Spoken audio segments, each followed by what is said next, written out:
Мөп-мөлдір көздің қарасы. Тараз қаласындағы 4 күнге созылған сапарым титықтатқанмен кәдімгідей шаршап қалған екенмін.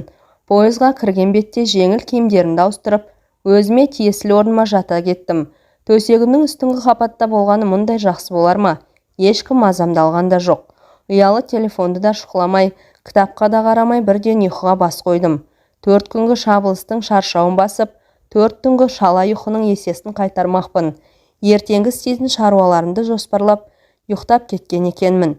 Жолсеріктің төсеніштеріңізді өткізіңіздер деген сөзі ұйқымнан оятты. Оянғаннан кейін керіліп созылып біраз жаттым да жан-жағыма қарадым. Сапарласым 2 қарт, адам мен бір жас жігіт екен. Жас жігіт те үстіңгі төсектен орын алған екен. Менің оянғанымды көріп күле қарап, ұйқыңыз қатты екен деді. Шаршағанмын ғой дедім қысқа ғана жауап беріп. Кеше мені анам шығарып салған. Сіз екеуміздің бір купеге түскенімізді көріп, қуанып тебе повезло деп еді, түк те повезло болмады. Неге?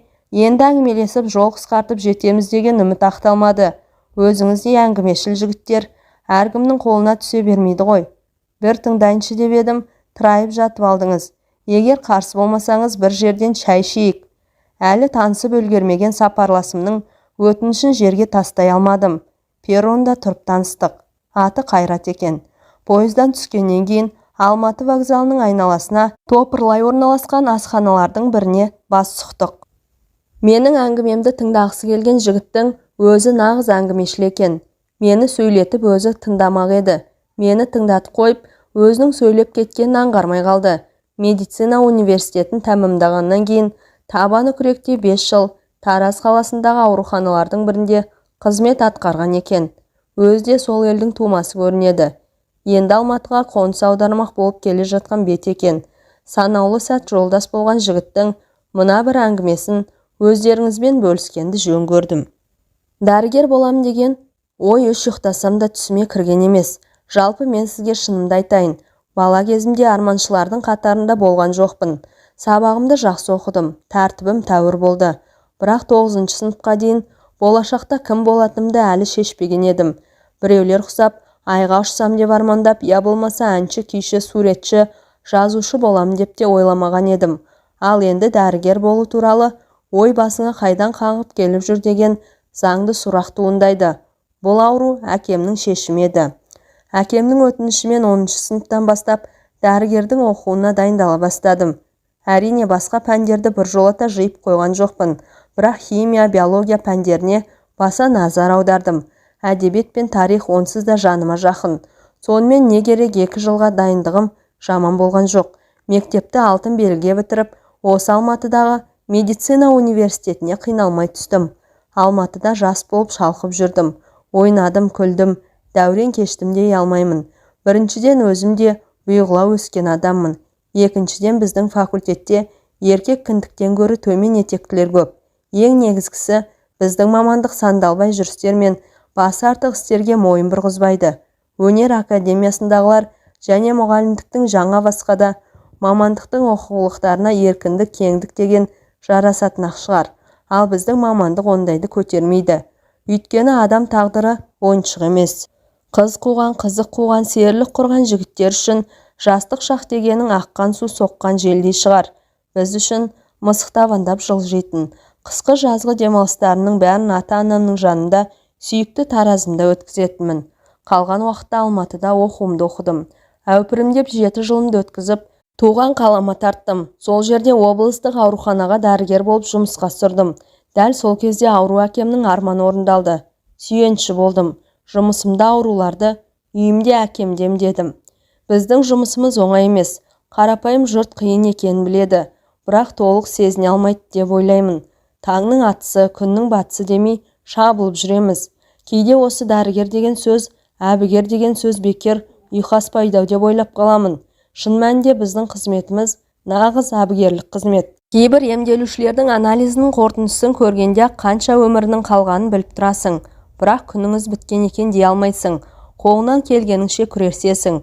Өйткені үмітсіз шайтан дейді. Біз шайтан емеспіз. Бірақ бәріне кәсіби тұрғыда қарауға тиіспіз. Мен шын мәнінде нақты істі жақсы көремін. Кез келген мәселеге тура қарау керек. Көп сөйлеп кеттім бе? Айып етпеңіз, тамақтан алып отырыңыз. Адамның денсаулығың жақсы болмағаны осы дұрыс тамақтануға байланысты.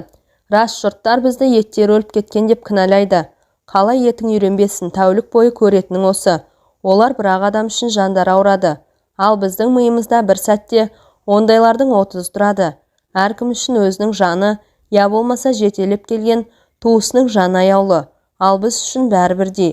Біреуінен біреуін алалай алмаймыз. Еттері өліп кеткен дегеннен шығады. Біздің етімізді университетте жүргенде-ақ өлтіріп тастайды. Жоғары курста жүрегімізде бізді 3 жігітті моргке жіберді. Рас, бақа союдан басталған тәжірибеміз моргтегі сабақтармен әлдеқашан жалғасқан. Кірген бетте қолқаңды қабатын жағымсыз иіске де үйренісіп кеткенбіз. Бірақ бұл жолы барысымыздың жөні мүлде бөлек еді. Қайтыс болған адамның сүйегінен етін ажыратып қаңқасын алуымыз керек болды. Курстық жұмыстардан құтылатындықтан, екіншіден тәжірибе болсын деп келісуін келісіп алғанымен, жемге келгенде жүрексіндім. Біз соятын адам іздеу сұрауы жоқ, көп бомждардың бірі болса керек. Бұдан бұрын кіріп көрген, бұндай істің дәмін татқан 2 жігіт алғашқы күнгі шаруаларды өздері атқарды. Біз екінші күні кірдік. Суға бір қайнатып алған әлгі мүрдені етінен аршуға кірісіп кеттік. Міне, мен сол кезде арақ деген пәлекетті алғаш рет ұрттадым. Әрине, тәжірибелі аға студенттердің ақылмен. Басында өзімді жағымсыз сезінетінім рас. Артынан кейін әлі қаңқаның сүйектері жабысқан еттерін егеумен егеп, құм қағазбен ысқылап емін-еркін отырғанын сездім. Еті үйренді, еті өліп кетті дегеніңіз осы. Ал адам сойғанның жанында біреулердің ашық жарақатын көру, анау айтқандай қорқынышты да, жиіркенішті де емес. Өзіміздің таңдап алған жолымыз болғаннан кейін бәріне көнуге тура келеді. Шындығын айтқанда кейде қажып та кетеміз. Өзіңіз де білесіз, оңай жұмыс емес. Бірақ елдің бәрі оңайына жүгіре берсе, қиын жұмысты кім істемек? Әйтеуір біреу істеу керек қой. Бізде бір дәрігер бар, жасы 50-лердің бел ортасына келген. Өзі тәжірибелі болғандықтан ол кісіге мүлде тыным жоқ. Жұртта жүрексінетін ауыр оталарға да сол кісі кіреді. Кезекшіліктен тыс уақытта маза бермейді. Демалып жатқан жерінен шақырып алады. Әрине, үйінде демалып жатқан, я болмаса қонақта отырған адамның мынадан тартып алуы мүмкін. Сондай сәттерде шұғыл шақырғанда өзі рөлге отырып, алып ұшып жетеді. Оны қаладағы жол полициясының қызметкерлері танып алған, кешіріммен қарайды. Әрине, дәрігерлерге арналған жеке заң жоқ, бірақ жазылмаған заң деген болады ғой. Бірде шұғыл жасалу керек ауыр отаға шақырғанда қонақта отырған жерінен тура тартқан ғой. Жолда полицейлердің бірі тоқтатып, жауапқа тартып жолын кессе керек, ол артықы де дұрыс. Сонда жаңа көкеміз қайткен дейсіз ғой. Көлікті құжаттарымен қосып тастап, әрі қарай таксимен кеткен. Артынан жеткен полицейлер жаңа көкеміздің жағдайымен танысқаннан кейін кешірімін беріпті.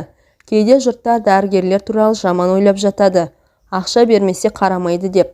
Сіз мен айтып отырған дәрігерді өзіңіз барып көріңіз. Біреуден бір тиын сұрап, емеурін танытпақ түгілі, шын ризашылықпен ұсынған рахметіңізді де алмайды. Бірде бір шіріген байдың баласын ажалдан арашалап қалды. Байекең өмірінің жалғасы жиған дүние малының мұрагері саналатын ұлының тірі қалғанына қуанып, алтын қолды дәрігеріміздің мазасын әбден кетірген. Қомақты қаржыны ал деген, жұмыстан тыс уақытта жолынан күтіп алып та ұсынған. Сонда біздің ағай мешіт пен балалар үйін нұсқаған. Қанша бергін келсе де сонда апарып бер деген. Ал өзіне бір бөтелке коньяк қана алдырған. Кейде сол кісінің кабинетіне кіріп барамыз ғой. Сол кездердің бәрінде мұңға батып терең ойдың құшағында отырады. Не ойлайды екен деймін. Ағамызды сонша мақтап отырмын ғой. Бірақ статистика бойынша ол кісі жасаған оталар басқалармен салыстырғанда көп жағдайда сәтсіз аяқталады. Онда несіне мақтап отырсың дерсіз? Заңды сұрақ. Оның себебі мынада. Әріптестеріміздің көбісі үмітсіз оталардан бастарын ала қашады. Жеңіл-желпі нәтижесі тәуір болатын оталарды жасап, рахметке бөленіп жүре береді. Ал біздің ағай өзге дәрігерлер бас тартқан, жасаған күнде де жеміс бере қоймайтын оталарға барады. Барынша күреседі. Шын мәніндегі дәрігер. Біз сол кісіден үлгі алып келе жатқан жастармыз. Әрине, арамызда сұғанақтар да жоқ емес. Енді өзіме келейін. Бір күні жұмыстан шықсам деген ой келді. Таңдап алған мамандығыма қанша адалмын дегенмен де, мен де шаршадым, қажыдым. Әрине, жас басымызбен қажыдым, шаршадым деген жараспайтын қылық. Дүниені тындырып тастағандықтан емес, жағымсыз тірліктен шаршадым. Күнде болмағанмен кейде күнара, кейде аптасына бір рет болса да, көз алдыңда адамдар өмірмен